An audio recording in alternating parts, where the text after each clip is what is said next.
بسم اللہ الرحمن الرحیم. مدثر چودھری ایک بار پھر آپ کے ساتھ سپورٹس ٹاک مدثر چودھری کے ساتھ. ابو بکر میرے ساتھ موجود ہیں, سینئر تجزیہ نگار ہیں, سپورٹس کے حوالے سے گرپ رکھتے ہیں اور خاص کر کرکٹ کے حوالے سے جو خبریں ہمیں ان سے جاننے کا موقع ملتا ہے شاید ہی کہیں اور سے ملے. دوسرا ٹیسٹ جاری ہے جس وقت ہم یہ پروگرام ریکارڈ کر رہے ہیں, اور دوسرے ٹیسٹ میں بھی وہی پوزیشن ہے جو ہم نے پہلے ٹیسٹ میں دیکھی. اس ٹیسٹ میں ہمیں کچھ ایک چیزیں جو ہوپ نظر آئی وہ پاکستان کی بالنگ سٹرینتھ میں نظر آئی. خرم شہزاد نے شاندار بالنگ کی اور پاکستان کی فاسٹ بالنگ جس کے حوالے سے پاکستان دنیا بھر میں جانا بھی جاتا تھا, مانا بھی جاتا تھا, لیکن پچھلے کچھ عرصے سے اگر کہا جائے 2022 کے سٹارٹ سے پاکستان کی فاسٹ بالنگ پہ ایک زوال تھا جس کو خرم شہزاد نے ایک امید بخشی ہے, ایک جلا بخشی ہے. لیکن اس کے بعد جب انہوں نے بہترین بالنگ کی, 6 آؤٹ کیے, 26 میں بھی 6 آؤٹ تھے, ان کی ٹوٹل وکٹیں 6 تھیں. اس کے بعد جو ہوا وہ بڑا سرپرائز تھا ہم سب کے لیے. تمام جو کمنٹری باکس میں بیٹھے ہوئے تھے, میڈیا کے پویلین میں بیٹھ کے جو آبزرو کر رہے تھے, یا ٹی وی سکرینز پہ بیٹھے ہوئے تمام تجزیہ نگار جو چند لمحے پہلے کچھ اور تجزیہ کر رہے تھے اور بنگلہ دیش کی اس اننگ کو ایک ڈیزاسٹر قرار دے رہے تھے. اور 3 دن کے اندر میچ, پہلا دن تو ویسے ہی بارش کی نظر ہو چکا تھا اور میچ کو اگلے 3 دن کے اندر ختم ہوتا دیکھ رہے تھے. اس کے بعد جو ہوا وہ بڑا سرپرائز تھا. کہہ لیں کہ ایک پاکستان کرکٹ بورڈ کی اس سرجری کی اور پاکستان کرکٹ ٹیم کی کلی پھر سے کھلی کہ ہم شاید ابھی ٹیم نہیں بن پا رہے. ہمارا فوکس ابھی ایز اے ٹیم ہے نہیں, ہم کرکٹ اس انداز میں کھیل نہیں رہے جس انداز میں کم از کم اس وقت ہمارے پاس چونکہ بنگلہ دیش موجود ہے, ہم اسی کو دیکھ رہے ہیں, اس کو آبزرو کر رہے ہیں کہ وہ کس انداز میں کرکٹ کھیل رہے ہیں. 6 آؤٹ ہوئے اور اس کے بعد جو کمال کی اننگ کھیلی لٹن داس نے اور مہدی کے ساتھ وہ لے کے چلے. اس سے سیکھنے کی, اس سے جاننے کی ضرورت ہے اور پاکستان کو سمجھنے کی ضرورت ہے. اس وقت جب ہم پروگرام پہ بات کر رہے ہیں تو پاکستان کی دوسری اننگ میں 6 وکٹیں جو ہیں وہ جا چکی ہیں, جس میں تمام بڑے بیٹسمین وہ آؤٹ ہو چکے ہیں. رضوان اور آغا موجود ہیں. ہم چونکہ پہلے پاکستانی ہیں اور خواہش بھی ہوتی ہے کہ پاکستان جیتے, لیکن اس انداز کی جیت کیا پاکستان کی کرکٹ کو فروغ دے گی؟ کیا ہمیں مزید سٹارز ملیں گے؟ کیا وہ لوگ جو اب کرکٹ سے دور ہوتے جا رہے ہیں ان کی واپسی اس طرف سے ہوگی؟ ابو بکر میرے ساتھ موجود ہیں. ابو بکر بہت شکریہ, آپ نے ہمیں جوائن کیا. سوال آپ کے سامنے, تفصیلات تو یقیناً آپ کو پتا ہے کہ ہر وقت آپ کے موبائل فون پہ بھی آپ دیکھ رہے ہیں, ٹی وی سکرینز پہ بھی کرکٹ لورز دیکھ رہے ہوتے ہیں, لیکن یہ جو پاکستان کی کرکٹ کے ساتھ ہو رہا ہے کیا یہ ریوائیول ہے, بدقسمتی ہے, یا ہمیں ابھی مزید ڈکلائن کی طرف جانا ہے؟ سب سے پہلے چودھری صاحب بہت شکریہ, آپ نے اپنے پروگرام میں مجھے مدعو کیا, تھینک یو سو مچ. دیکھیں پاکستان کی کرکٹ کی یہ جو سچویشن ہے یہ کوئی اوور نائٹ نہیں ہے چودھری صاحب. یہ کوئی ایسا نہیں ہوا کہ 2-4 دن کے اندر پاکستان کا اتنا ڈکلائن آ گیا کرکٹ میں. یہ ہونا تھا, it was always on the cards. اس کا ریزن یہ ہے کہ جب آپ نے ایک بیلنس مینٹین کرنا ہوتا ہے وائٹ بال کرکٹ میں اور ٹیسٹ بال کی کرکٹ میں, اور اس چیز کو ریئلائز کرتے ہوئے کہ جو اصل کرکٹ ہے جہاں پہ ہر چیز کا ٹیمپرامنٹ کا, ٹیکنیک کا, پیشنس کا ٹیسٹ ہوتا ہے, وہ ریڈ بال کرکٹ ہے, وہ ٹیسٹ کی کرکٹ ہے جسے پاکستان بڑے ہی لمبے عرصے سے اگنور کیے جا رہا تھا. اور وائٹ بال کرکٹ چونکہ اب تھوڑا اس میں گلیمر آ گیا ہے, انٹرٹینمنٹ آ گئی ہے, اور ابو ایوری تھنگ پیسہ آ گیا انفارچونیٹلی, تو اس کو پرائرٹائز کرتے ہوئے ٹیسٹ کرکٹ کو انہوں نے سیکنڈ پرائرٹی پہ رکھ دیا. تو یہ تو ہونا تھا. اب سچویشن یہ ہے کہ 2 میچز کی سیریز میں اگینسٹ بنگلہ دیش ابھی تک سیشن ٹو سیشن بھی اگر بات کی جائے تو کلیئرلی بنگلہ دیش پاکستان پہ ڈومینیٹ کر رہا ہے تینوں ڈپارٹمنٹس میں, چاہے وہ بیٹنگ ہو, چاہے وہ بالنگ ہو, چاہے وہ فیلڈنگ ہو. اور کسی مومنٹ پہ بھی ایسا نہیں لگ رہا کہ پاکستان یہ وہ ٹیم ہے جو ٹیسٹ کرکٹ میں رول کیا کرتی تھی, اور ہم نے ٹیسٹ چیمپئن شپ میں نمبر 1 رینکنگ بھی لی under the captaincy of Misbah الحق. لیکن اب ایسا لگ رہا ہے کہ کوئی بہت ہی تگڑی ٹیم پاکستان کے سامنے یہاں پر کھیلنے کے لیے آیا ہوا ہے, اور پاکستان کے پاس بہت ساری چیزوں کا کوئی آنسر ہی نہیں ہے. اور اس کے اندازہ آپ یہاں سے لگا رہے ہیں کہ ایک دور میں کہا جاتا تھا کہ پاکستان کے پاس 7 سے 8 بیک اپ میں پلینگ 11 کی بات نہیں کر رہا, بیک اپ میں 140 پلس کے بالرز موجود ہیں. لیکن اب سچویشن ایسی لگ رہی ہے کہ ایک اچھا بالر ناہید رانا کی صورت میں بنگلہ دیش نے پروڈیوس کیا, اور ہمارے بیٹسمین ایسا لگ رہا ہے کہ 135 سے اوپر ان کو بال کھیلنے کا طریقہ ہی نہیں آ رہا. بالکل ایسی. اور ٹیکنیکلی ساؤنڈ جنہیں کہا جاتا تھا, جن کی ٹیکنیک میں کوئی کوشچن مارک خاص نہیں تھا, جس میں بابر اعظم, عبداللہ شفیق اور آپ کے سعود شکیل ہیں, ان کے پاس بھی کوئی آنسر نہیں ہے ابھی تک اس سیریز میں. تو یہ سم اپ کرتا ہے کہ پاکستان کرکٹ کا جو ڈکلائن ہے وہ کوئی 1-2 دن کی وجہ سے نہیں ہوا، بلکہ یہ سیریز آف ایپیسوڈز ہیں جو کہ چلی آ رہی تھی، جس کا اینڈ ریزلٹ ابھی ہمارے سامنے نظر آ رہا ہے. لیکن ابو ایوری تھنگ آل ان آل میں ابھی بھی آپٹمسٹک ہوں کہ پاکستان اس ٹیسٹ میچ میں ابھی ہے، اور اگر پاکستان کا ٹارگٹ 200 کو ٹچ کر جاتا ہے تو بالکل بھی آسان نہیں ہوگا بنگلہ دیش کے لیے اس طرح کی پچ میں، اور جس طرح کا مومنٹم ہمارے فاسٹ بالرز نے دکھایا. اور آئی اسٹل بلیو کہ چوتھے دن کی ایوننگ میں اور 5ویں روز ابرار احمد بھی انفلوئنشل ہو سکتے ہیں. لیکن دا وے بنگلہ دیش ہیز پلیڈ، ایسا لگ رہا ہے کہ بنگلہ دیش اتنی آسانی سے یہ میچ پاکستان کو نہیں دے گا. Pakistan has to play out of their skin یہ میچ جیتنے کے لیے. بالکل ابوبکر، آپ ٹھیک کہہ رہے ہو کہ ہمیں پورا امید رہنا بھی چاہیے، اور امید کا دامن تو کہیں بھی ہم نے چھوڑنا نہیں. لیکن ہم جو دیکھ رہے ہیں کہ ہمارے پاس ایک تو آپ نے خود ہی کہہ دیا کہ بیک اپ میں کوئی موجود نہیں. اب ہمارے پاس اسٹاف بھی یہی موجود ہے، اسی کے ساتھ جانا ہے. لیکن جو ٹیم کمبینیشن ہے، آپ کو لگتا ہے آپ کو پہلے ٹیسٹ میں کہیں نظر آیا ہو، دوسرے میں کہیں نظر آیا ہو؟ حالانکہ خرم شہزاد نے ایک ٹائم پہ ایک سیشن میں ایک جان ڈال دی میر حمزہ کی بالنگ، اور خرم شہزاد لگ رہا تھا کہ ٹیم ایک یونٹ ہے. لیکن جو ہی ایک پارٹنرشپ سیٹ ہوئی، اس کے بعد لگا کہ بس سارے گراؤنڈ میں گھوم رہے ہیں. نہ ہمیں کوئی ابرار کی بالنگ میں اس طرح سے ورائٹی نظر آئی، الگ اس حوالے سے بڑی بات آ رہی ہے. خرم نے ایون بہت زیادہ رنز دے دیے، مطلب جو ایک اپنا تاثر چھوڑا تھا جب اس کے بعد اس نے 96 رنز تو اس کے کھاتے میں آ گئے. تو یہ سارا کیا یہ وقتی طور پہ ہے؟ اس کے لیے ہمیں جانا کس طرف ہے؟ کرکٹ بورڈ کو جانا کس طرف ہو رہا ہوگا، اور سینئرز کی ذمہ داری اس وقت کیا ہے؟ تو صاحب سب سے پہلے تو یہ چیز بہت ضروری ہے دیکھنا کہ جب تک ایک کمپلیٹ پیکج نہیں ہوگا پاکستان کرکٹ نہیں جیت سکتا، اور پاکستان اسپیشلی ٹیسٹ کرکٹ میں ڈومینیٹ نہیں کر سکتا. آپ نے جیسا کہ ذکر کیا، جب آپ بہت لو سکور پہ کسی ٹیم کے 5 سے 6 آؤٹ کر دیتے ہیں اور اس کے باوجود وہ اتنا سکور بنا جائے، تو اس کا مطلب ہے آپ نے کہاں پر لیک کیا.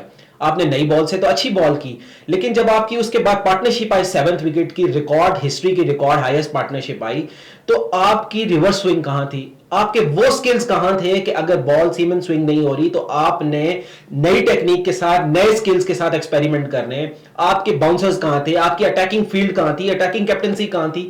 اس کا آنسر ہمیں نہیں نظر آیا. یہ وہ ریزن تھا کہ سنیک بیک کیا بنگلہ دیش نے اور تقریباً لیول کر دیا. جو آپ نے پہلے سیشن میں پاکستان نے ایڈوانٹیج لیا تھا، جو پاکستان کو ایج تھا، وہ ختم ہو گیا. اور ایون جو پاکستان نے جب بیٹنگ شروع کی تو اس مومنٹ پہ بھی بنگلہ دیش کلیئرلی ڈومینیٹ کر رہا ہے اس ٹیسٹ میچ کو. یہ بھی تھوڑی بہت آپ کی مہربانی ہے کہ آپ نے جو ڈومیسٹک کے جو بالرز ہیں ان کو رسپیکٹ دی، ان کو رکھا، انہوں نے اپنا ایکسپیرینس جو ہے وہ شیئر کیا، اور ہمیں نظر آیا کہ انہوں نے اچھی اسکلفل بالنگ کی، ریگولرلی پیشنس کے ساتھ ایک ہی جگہ پہ بالنگ کی، اچھی لائن اینڈ لینتھ پہ 4 سٹمپ پہ رکھا، تو ان کو ریزلٹس بھی ملے. ابھی بھی آپ یہاں سے اندازہ لگائیں کہ ہم نے بہت زیادہ کیچز ڈراپ کیے، نہ صرف پہلے میچ میں بلکہ اس میچ میں بھی بڑے آسان کیچز بھی، مشکل بھی. ویئر ایز کہ کرکٹ اب اس سچویشن میں ہے کہ آپ کو ہاف چانسز کو فل میں کنورٹ کر کے میچ میں آنا پڑتا ہے. یہاں تو آپ آسان ڈالی کیچز آپ ڈراپ کر رہے ہیں، تو یہ بتا رہا ہے کہ آپ مینٹلی کہیں اور ہیں، مینٹلی آپ کنفیوز ہیں، اور فزیکلی آپ فٹ نہیں ہے کہ اس ٹیسٹ لیول کو ماڈرن کرکٹ کے حوالے سے کمپیٹ کر سکیں. ابھی تو بنگلہ دیش ہے، انگلینڈ نے یہاں پر آنا ہے. اگر آپ بنگلہ دیش جیسی ٹیم کو، میں مطلب انفیریٹی ان کو دکھانا نہیں چاہ رہا، لیکن اگر رینکنگ وائز دیکھی جائے تو کبھی نہیں سوچا تھا کہ بنگلہ دیش اتنا ٹف ٹائم وہ بھی ہوم کنڈیشنز میں پاکستان کو دے گا. تو اگر انگلینڈ آئے گا تو آپ کے پاس تو کوئی آنسر ہی نہیں ہوگا، کوئی کلو ہی نہیں ہوگا کہ آپ نے انگلینڈ کے ساتھ کیا کرنا ہے. تو اس کا ایک ہی طریقہ ہے کہ آپ کنسسٹنٹ رہیں. اور سب سے بڑی پرابلم یہ جو پولیٹیکل انٹرفیئرنس ہے، اس نے پاکستان کرکٹ کو کھوکھلا کر دی ہے. مطلب ہر دوسرے دن آپ کے نئے چیئرمین کی بات کی جاتی ہے. ہر 2 میچز کے بعد پاکستان میں بازگشت شروع ہو جاتی ہے کہ یہ کپتان ہونا چاہیے، وہ کپتان ہونا چاہیے. تو اس طرح کی صورتحال میں پاکستان کے لیے اتنا آسان نہ ہوگا. بالکل آسان نہیں ہوگا. اور اگر آپ، میں چاہوں گا کہ آپ بھی ابرار پہ ضرور بات کریں. میں یہ نہیں کہتا کہ آپ تنقید کریں. ابرار کے حوالے سے وہ اگر بہت بات ہو رہی تھی، اور میرا خیال ہے یہ جو ٹیسٹ ہے یہ بھی ایک پریشر کی وجہ سے کھلایا گیا ہے. اور کل جب اس کی میں بالنگ دیکھ رہا تھا، آبزرو کر رہا تھا، تو مجھے لگ رہا تھا شاید یہ وکٹ اس طرح کی نہیں ہے جو اس کو سوٹ کر رہی ہو. ابرار کے حوالے سے کیا کہیں گے؟ بڑا کوالٹی والا اسپنر ہے نہیں ہے، یا اس کو بھی چانس دے کے جیسے وہ عموماً کیا جاتا ہے فارغ کیا جائے گا؟ ایک اور اس کے ساتھ میں ایڈ کر دوں کہ جب ہم بنگلہ دیشی اسپنرز کو دیکھتے ہیں، آپ بابر اعظم کا آؤٹ دیکھیں جو پہلا ہوا، وہ لگ رہا تھا کہ ان کو اسپنر کر رہا ہے. ایک وقفہ شامل کر لیتے ہیں، اس کے بعد آتے ہیں تو میں اس پہ آپ سے بات کرتا ہوں.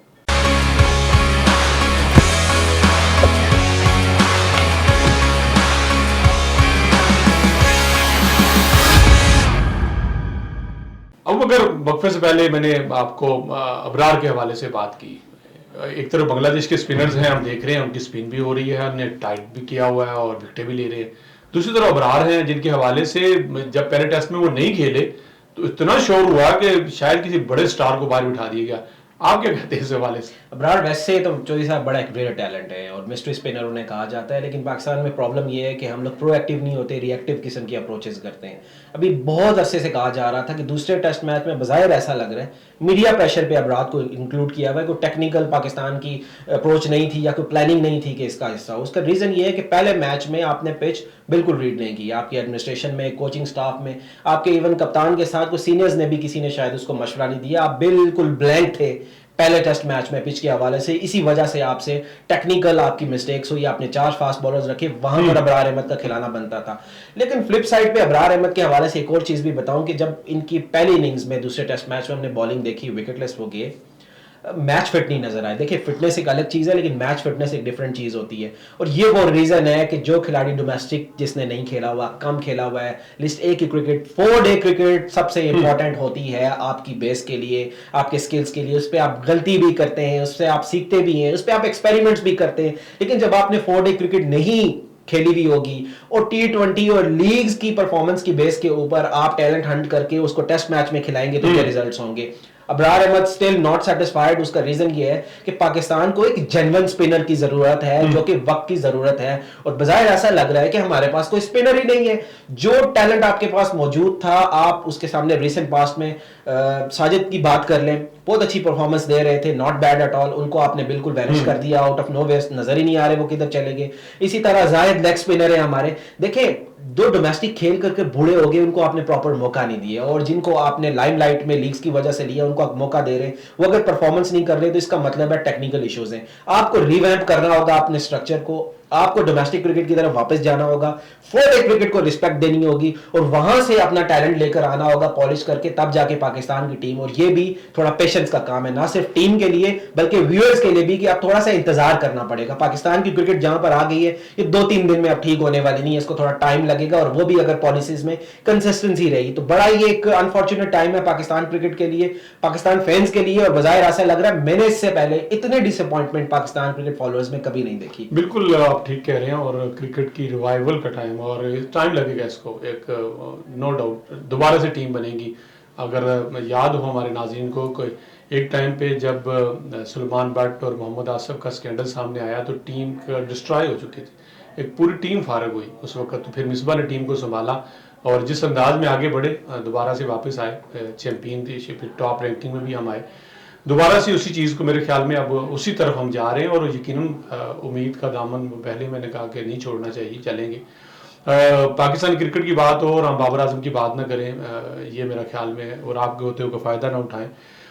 بابر اعظم ٹیکنیکلی شیک ہو گئے ہیں یا ان کو مینٹلی اتنا ڈسٹرب کر دیا گیا کہ وہ چاہ کے بھی کھیل نہیں پا رہے؟ آپ کا کیا تجزیہ ہوگا؟ جو ایسا بابر اعظم جس بریڈ کے کرکٹر ہیں، جس لیول پہ وہ کھیل رہے ہیں، ٹیکنیکلی ان میں کوئی اتنا زیادہ فلا نہیں ہے. یہ ایک پرپل پیچ ہر اچھے پلیئر کی کیریئر میں ضرور آتا ہے، لیکن یہاں پر بظاہر بابر اعظم کے ساتھ ایسا لگ رہا ہے ٹیکنیکل کوئی ایشو تو نہیں ہے لیکن کنسنٹریشن کا ضرور ایشو ہے.